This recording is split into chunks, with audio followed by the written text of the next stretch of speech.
ঈদ মুবারক ঈদ, ঈদ মুবারক ঈদ। কিরে মিরাজ, তোরা সবটি ছাগলের 3 নম্বর বাচ্চার মতো লাফাইতেছস কেন? ভাই জানেন না, গতকাল তো আমি এইচএসসি পরীক্ষায় পাশ করে গেছি গা। কি হয়েছে? আরে ভাই এইচএসসি পরীক্ষায় পাশ করে গেছি।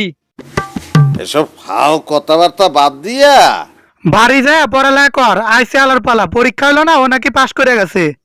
ভাই কি বুঝেন আপনি? বারটা বুঝেন, সবকিছু ডিজিটাল, পড়ালেখাও ডিজিটাল, পরীক্ষা না দিয়াই অটো পাস। ডিজিটাল দেশ, ডিজিটাল সমাজ, ডিজিটাল সরকার, ডিজিটাল উন্নয়ন, সব ডিজিটাল।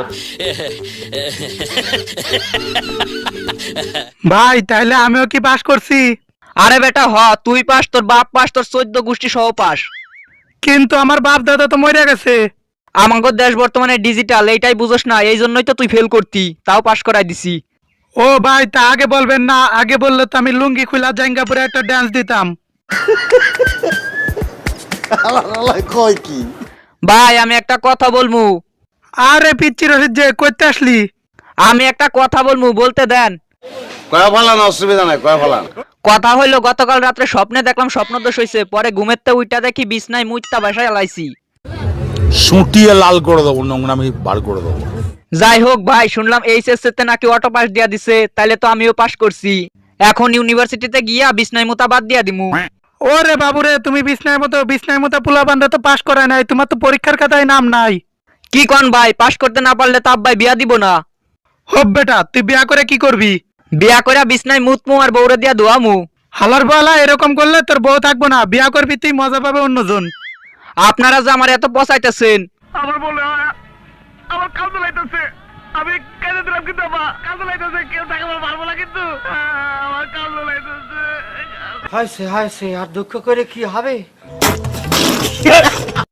তো কি অবস্থা সবার? আমি চুদুর বুদুর টিভির 3 নম্বর সাংবাদিক আবার আপনাকে মাঝে চলে আসলাম। তাও অটো বাস থুকু, অটো পাস খায় আপনাকে কেমন লাগতাছে?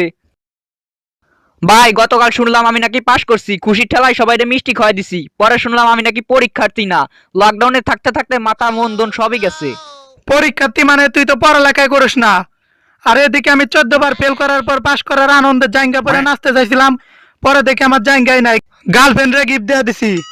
কি তুই নিজের জায়গা তোর গার্লফ্রেন্ড উপহার দিস? কত বড় সাহসের জুইতে মারি, ওর দাঁত ভেঙে দিতে ইচ্ছে করে না? ভাই তোরা তো লাফাইতেছস, আর আমি তো বছর ভরে রাত জায়গা পড়ালেখা করছি। এখন তোদের মারতে আর আমার মারতে একই হবে, তাহলে এত পড়ালেখা করে কি বালটা ছিলাম? ভালোবাসা সব শেষে একটা কথাই বলবো, এই অটো পাস দেওয়ার ফলে ফার্স্ট বেঞ্চার এবং লাস্ট বেঞ্চারের মধ্যে কোনো পার্থক্য থাকলো না। তাই আমাদের মতে এই অটো পাস দেওয়া একদমই অযৌক্তিক। আর হ্যাঁ, ভিডিওটি ভালো লাগলে লাইক, কমেন্ট, শেয়ার এবং সাবস্ক্রাইব করবেন। ধন্যবাদ।